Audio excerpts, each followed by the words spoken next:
Hello friends, ఈరోజు మనం గోంగూరని కోసుకుందాం రండి. అదిగో పిల్లి చూస్తుంది గోంగూర కోస్తుంటే. గోంగూరలో ఎక్కువగా పోషకాలు ఉంటాయి. మనం గోంగూర వారానికి 2 సార్లు తీసుకోవచ్చు. దీనివలన ఎక్కువ ఎలర్జీలు ఏమీ ఉండవు.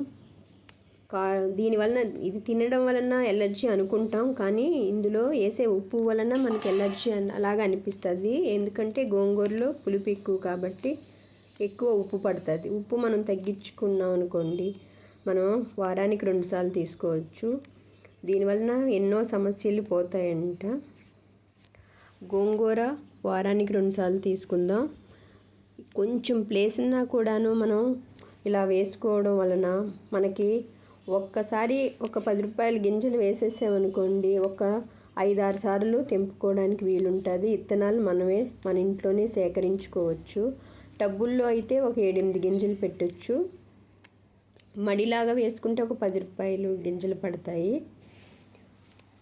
పచ్చడిలో మనం పచ్చడి రూపం తీసుకోవాలనుకుంటే అందులో పల్లీల పొడి, నువ్వుపప్పు పొడి దోరగా వేపించి వేసుకుంటే చాలా రుచిగా ఉంటుంది. కొంచెం ఉప్పు తగ్గుతుంది, పులుపు కూడా తగ్గిద్ది. పప్పే కాకుండా పచ్చడి మనం ప్రతిరోజు తీసుకోలేకపోయినా ఏదో ఒక ఆకుకూర తీసుకుంటున్నాం కదండి, ఇలాగే గోంగూరను కూడా 2 సార్లు తీసుకుందాం. పెద్ద పెద్ద ఆకులు తెంపడం వలన చూడండి, మొన్నే తెంపాము, మళ్ళీ ఎలాగా చిన్న చిన్నవన్నీ పెద్దవైనాయి. అలాగా వారానికి మనకి 2 సార్లు తెంపుకోవచ్చు. ఒక మడిలా చేసుకుంటే ఎంత బాగా వచ్చిందోనండి. కొంచెం పేడెరువు, కిచెన్ వేస్టేజ్ పెట్టాను. ఇప్పటికి 3 టైమ్స్ కోసానండి. చూడండి, ఇంకా 3 టైమ్స్కి వస్తుంది. ఈలోగా వేరే మడిలో మనం రెడీ చేసుకుందాం. ఇప్పుడు వర్షాలు పడుతున్నాయి కదండి, అందరు గింజలు పెట్టుకొని స్టార్ట్ చేద్దాం మొక్కల్ని పెంచడానికి. ఆకుకూరలు, విత్తనాలు, పాదులకి వీలు పడలేకపోతే బెండకాయలు ఇలాంటివి వేసుకోవచ్చు.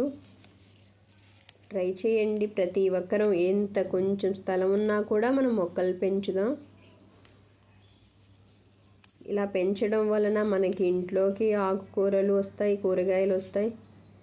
మనకి తెంపుతుంటే చాలా హ్యాపీ వస్తుంది, ముందు సంతోషం వస్తుందండి. ఆ కాసేపులో మనకి అసలు నేను వేసాను, ఈ ఆకుకూర నేను తెంపుతున్నానని ఉత్సాహం కలుగుతుంది. ప్రతి ఒక్కరూను ఇలాగ ఆకుకూరలను పెంచుకుందాం. చూడండి ఎంత వచ్చిందో, ఎంత గిన్నె నిండా వచ్చింది. ఇది ఒక 4 మనుషులకు సరిపోతుందండి.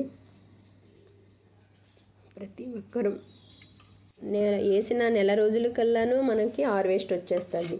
నచ్చితే లైక్ చేయండి. అందరం పంటలు